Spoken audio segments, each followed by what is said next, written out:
हम अपनी आज़ादी को हरगिज मिटा सकते नहीं, सर कटा सकते हैं लेकिन सर झुका सकते नहीं। नमस्कार, आप देख रहे हैं नक्षत्र दुनिया और आज के वीडियो में मित्रों हम उन्हीं 5 ग्रहों की चर्चा करने वाले हैं जो किसी इंसान को झुकने नहीं देंगे। दुश्मन को खाक में मिलाकर बाहुबल और बुद्धि बल से अपने जीवन में आप करोड़पति या लखपति या धनपति बन पाएंगे, उसी की चर्चा आज के वीडियो में हम करने वाले हैं। दसम भाव में इन ग्रहों की मौजूदगी ये तय करेगी कि आप अपने जीवन को किस प्रकार से जिएंगे, अपने कर्मों को किस प्रकार से करेंगे, अपने जीवन को किस प्रकार से उन्नत करेंगे।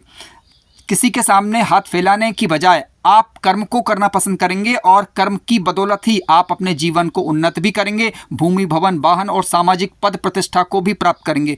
उन्हीं ग्रहों की चर्चा दसम भाव में आज के वीडियो में हम करने वाले हैं। यदि आप चैनल पर नए हैं तो चैनल को सब्सक्राइब अवश्य करें, वीडियो ज्ञानवर्धक लगे तो लाइक भी करें। आइए शुरू करते हैं। मित्रों, किसी जातक की कुंडली के दसम भाव में यदि मंगल ग्रह उपस्थित हो, लेकिन ध्यान रखिएगा कि मंगल ग्रह किस प्रकार का हो उसकी चर्चा मैं करना चाहूंगा।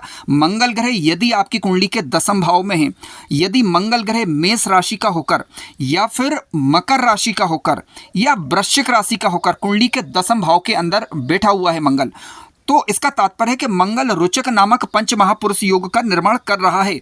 और मंगल यदि बलवान हुआ और पाप ग्रहों के प्रभाव से मुक्त हुआ, यानी कोई पाप ग्रह का प्रभाव यदि इस पर नहीं हुआ, तो लिखकर रख लीजिए कि आप अपने जीवन काल में अपने परिश्रम से अपने जीवन को जिएंगे, जीरो से लगाकर। यानी कहने का तात्पर्य है कि कितनी ही गरीब प्रवृत्ति स्थिति आपकी कुंडली में हो, कितनी ही गरीब स्थिति वास्तव में जीवन काल के दौरान हो, लेकिन आप अपने बाहुबल से, बाहुबल का तात्पर्य परिश्रम के द्वारा, बुद्धि विवेक के द्वारा आप अपने जीवन को उन्नत कर पाएंगे। वह सारी चीज़ें आप अर्जित कर लेंगे जो आप अपने जीवन में चाहते हैं, जिनके लिए ईश्वर ने आपका निर्धारण किया है।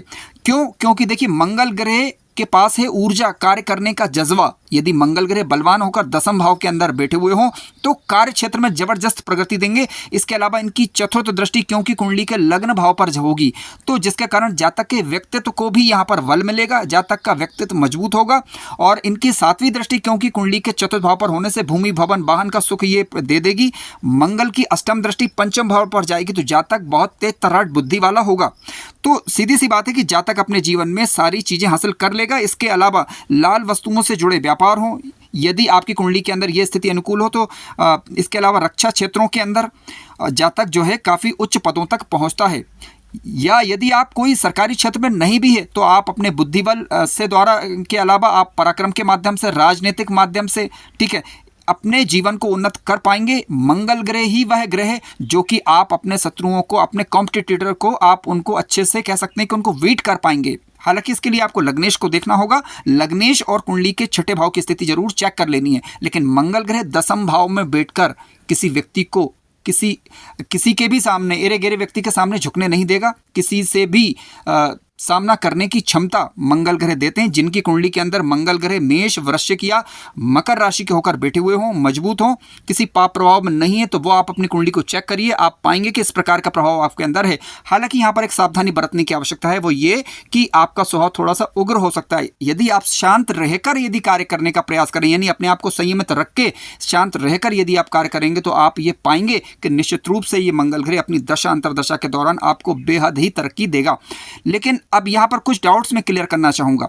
देखिए, मंगल ग्रह यदि राहु के साथ बैठ जाए तो अंगारक योग बना देगा। अब ये स्थिति क्या होगी? देखिए, अंगारक योग बन जाएगा तो ये स्थिति ठीक नहीं मानी जाएगी। ऐसी स्थिति में आप किसी अच्छे पंडित जी से या ज्योतिषी से सलाह लेने के बाद अंगारक योग की शांति करवा सकते हैं। ठीक है, अंगारक योग की मैं बात कर रहा हूँ, किसी अन्य ग्रह की शांति की बात नहीं कर रहा हूँ। तो आप उनसे सलाह लें और थोड़े से राहु के उपाय करें, ताकि यदि राहु साथ में बैठा हुआ तो नेगेटिव प्रभाव ना पड़े। इसके अलावा कोई भी नीच ग्रह की दृष्टि मंगल ग्रह पर नहीं होना चाहिए। यदि मंगल पर गुरु ग्रह की दृष्टि पड़ जाएगी तो काफी बढ़िया रहेगा। मंगल की उग्रता यहाँ पर कम होती है, लेकिन काम करने के जज्बा जो है आपके अंदर वो कम नहीं होगा, बल्कि उसको एक दिशा मिलेगी। आइए अगले ग्रह की हम बात करते हैं। देखिए, अगला ग्रह यहां पर सूर्य ग्रह को मैं ले रहा हूं।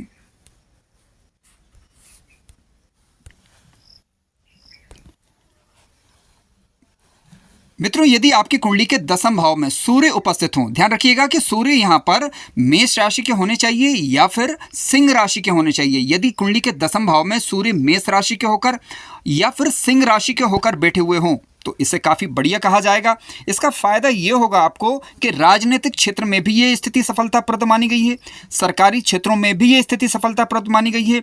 इसके अलावा नेतृत्व क्षमता का गुण जातक के अंदर ये विकसित कर देती है। सबसे बड़ा प्रभाव ये कि कार्य क्षेत्र के अंदर आपको नेतृत्व करने का गुण प्रदान करेगी। हालांकि इसकी ये स्थिति इस बात पर भी निर्भर करेगी कि लग्नेश कौन सा है आपका, लग्नेश की स्थिति क्या है। लग्नेश बलवान होना चाहिए, केवल एक ही शर्त है, लग्नेश बलवान होना चाहिए।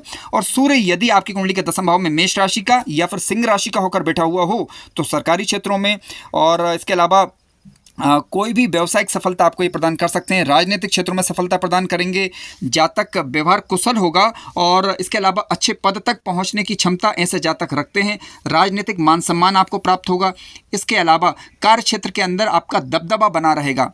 ठीक है, आप अच्छे भवन वाहन से सुसज्जित होंगे। इसके अलावा आप सूर्य से संबंधित व्यापारों को भी कर पाएंगे, क्योंकि दसम भाव में यदि सूर्य उच्च के होकर बैठे हुए हों या स्वराशि के होकर बैठे हुए हों तो निश्चित रूप से जातक को ये सफलता प्रदान करते हैं। किसी भी क्षेत्र में, किसी भी शासकीय प्रशासकीय क्षेत्र में पद प्रतिष्ठा की दृष्टि से, कारोबार की दृष्टि से, इसके अलावा पिता की दृष्टि से ये सारी चीज़ें अच्छी मानी गई है। राजनीतिक सम्मान भी आपका अच्छा होगा और आप अपनी मेहनत के दम पर अपने जीवन को उन्नत कर पाएंगे। ये बेहतरीन स्थिति है, आपको किसी दूसरे व्यक्ति के सामने आसानी से झुकने नहीं देगी। आपका मान सम्मान बरकरार रखने वाली ये स्थिति मानी जाती है। मित्रों, इसके अलावा आपकी कुंडली में यदि दसम भाव में मान लीजिए कि कोई ग्रह उपस्थित हो, जिसमें हम बात करेंगे बुध ग्रह की।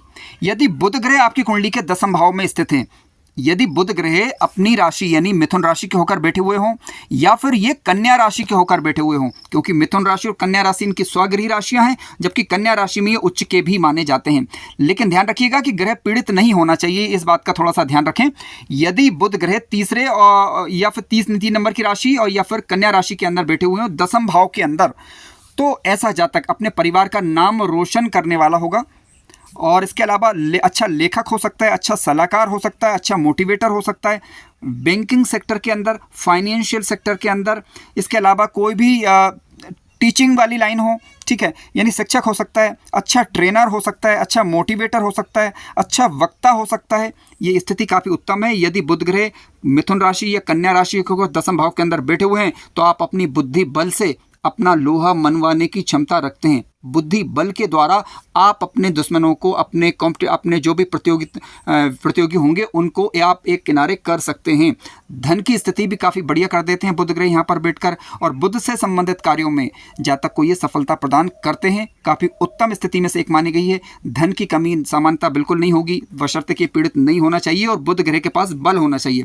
देखिए पीड़ित कैसे होते हैं, यदि मान लीजिए राहु साथ में बैठ गए, देखिए राहु साथ में बैठेंगे तो हालांकि कन्या राशि उनकी स्वगृही राशि होगी, यदि कन्या के बुध बैठे हुए हैं तो, लेकिन क्योंकि राहु किसी भी ग्रह के साथ यदि बैठता है तो कोई ना कोई दोष उत्पन्न करता है। अब यहाँ पर मान लीजिए राहु ग्रह बैठ जाएंगे तो जड़ बुद्धि नामक दुर्योग उत्पन्न करेंगे, जिसके कारण अब ऐसी स्थिति में आपको राहु से संबंधित कुछ उपाय करने होंगे और बुध ग्रह को यहाँ पर सकारात्मक तरीके से बल देना होगा। यदि आपकी कुंडली के अंदर बुध ग्रह कारक बन रहे हैं तो किसी अच्छी ज्योतिषी या पंडित जी से सलाह लेने के बाद आप इनका रत्न भी धारण कर सकते हैं, लेकिन ऐसा करने से पहले आप सलाह अवश्य ले लीजिएगा। लेकिन हाँ, बुध की जो स्थिति है दसम भाव के अंदर, यदि ये है मिथुन राशि या कन्या राशि के मजबूत होकर बैठे हुए हैं तो निश्चित रूप से जीवन को ये बेहद उन्नत कर देंगे और किसी के सामने झुकने नहीं देंगे, बल्कि अपने पराक्रम से, बुद्धि बल से आप धन संपत्ति एकत्र भी करेंगे और अपने आप को उन्नत भी करेंगे। शासकीय प्रशासकीय क्षेत्रों में भी ये बुध यहाँ पर सफलता प्रदान करते हैं। मित्रों, आइए अब बात करते हैं राहु ग्रह की। यदि आपकी कुंडली के दसम भाव में राहु ग्रह उपस्थित हों, ध्यान रखें अकेले राहु की मैं यहाँ पर बात कर रहा हूँ, राहु ग्रह यदि कुंडली के दसम भाव के अंदर हो, लेकिन या तो वह मिथुन राशि के होकर बैठे हुए हों या फिर कन्या राशि के होकर बैठे हुए हों। दसम भाव में यदि राहु मिथुन के या कन्या के होकर बैठे हुए हों और बलवान हो और किसी शुभ ग्रह की दृष्टि यदि इनके ऊपर पड़ जाए तो सोने पे सुहागा। दसम भाव के अंदर राहु ग्रह यदि बैठे हुए हैं तो ये जातक को राजनीतिक क्षेत्रों में माहिर कर देता है। जातक येन केन प्रकारण अपने दुश्मन को अपने रास्ते से हटाकर अपने जीवन को आगे बढ़ाता है। इस प्रकार की प्रवृत्ति ये ला सकते हैं, ठीक है, इससे इंकार नहीं किया जा सकता। जातक टेक्निकल क्षेत्रों का जानकार हो सकता है। जातक जैसे भी होगा अपने विरोधियों को पस्त करने की क्षमता देता है। राहु ग्रह यहाँ पर दसम भाव के अंदर बैठकर, यानी राहु को दसम भाव में राजनीतिक दृष्टि से, टेक्निकल दृष्टि से अच्छा माना गया है। लेकिन ध्यान रखिएगा कि यहाँ पर बैठा हुआ राहु ये नहीं देखेगा कि जो कार्य आप कर रहे हैं वह उचित है या अनुचित है। ठीक है। उचित और अनुचित का भान जातक को ये नहीं होने देता। लग्नेश पर और लग्न पर खराब ग्रहों का प्रभाव नहीं होना चाहिए। हालांकि राहु जब कुंडली के दसम भाव के अंदर बैठेंगे तो उनकी दृष्टि लग्न पर या पंचम पर नहीं जाएगी, लेकिन दसम भाव के अंदर जब राहु बैठेंगे तो कुंडली के छठे भाव को देखेंगे। तो ऐसा जातक अपने दुश्मनों को परास्त करने की बिल्कुल क्षमता रखता है, धन वृद्धि करवाता है, धन लाभ करवाता है, इसमें कहीं भी कोई संदेह नहीं होना चाहिए। लेकिन ध्यान रखें कि लग्नेश मजबूत हो कुंडली का। राहु यदि दसम भाव के अंदर हो तो आपको राहु को बल देने का प्रयत्न करना चाहिए। वैदिक तरीके से आप इसे बलवान कर सकते हैं। मित्रों, ये 4 वह ग्रह थे जिनसे हमें ये पता चलता है कि जातक को ये ग्रह किसी के सामने झुकने नहीं देंगे। बाहुबल, बुद्धि बल, ये इनके प्रकार जातक के जीवन को उन्नत करते हैं। अब हम बात करने जा रहे हैं 5वें ग्रह की, तो आइए चर्चा करते हैं। देखिए, कुंडली का वह ग्रह धनेश है। अब आपकी किसी भी लग्न की यहाँ पर कुंडली हो सकती है। धन भाव का स्वामी जो भी आपकी कुंडली के अंदर बन रहा है, यदि वह बलवान होकर कुंडली के 10वें घर के अंदर बैठा हुआ है, तो क्योंकि कुंडली के धन भाव से जब धनेश 9वें भाव के दसम भाव के अंदर बैठेंगे तो वह 9वें माने जाएंगे, यानी वह धन भाव से त्रिकोण का संबंध बना रहे हैं। जबकि दसम भाव की हम बात करें तो दसम भाव से धन भाव पंचम में आता है, यानी अच्छी स्थिति ये मानी जाएगी। लेकिन धनेश यहाँ पर मित्र ग्रही होकर कम से कम, या फिर स्वगृही या उच्च राशि के हो तो अति उत्तम, स्वगृही उच्च राशि के नहीं है तो कम से कम मित्र राशि के होकर धनेश बैठे हुए होने चाहिए, बलवान होने चाहिए, और धन भाव स्वग्रहों ग्रहों के प्रभाव में होना चाहिए। ये इसके लिए शर्त है। तभी ये इसका तात्पर्य यह है कि जातक अपने कर्मों की बदौलत धन की स्थिति को बेहतर कर सकता है। ये धनेश दसम भाव में बैठकर बता रहे हैं। इसको हमें समझना होगा, क्योंकि धनेश का दसम भाव में बैठना इस बात का संकेत है कि जातक यदि उचित कर्म करेगा तो निश्चित रूप से धन की वृद्धि अवश्य होगी, और निश्चित रूप से होती है। तो ऐसा हमने अध्ययनों के दौरान पाया भी है। मित्रों, कार्यक्रम ज्ञानवर्धक लगा हो तो लाइक करें, चैनल पर नए हो तो सब्सक्राइब भी करें। धन्यवाद।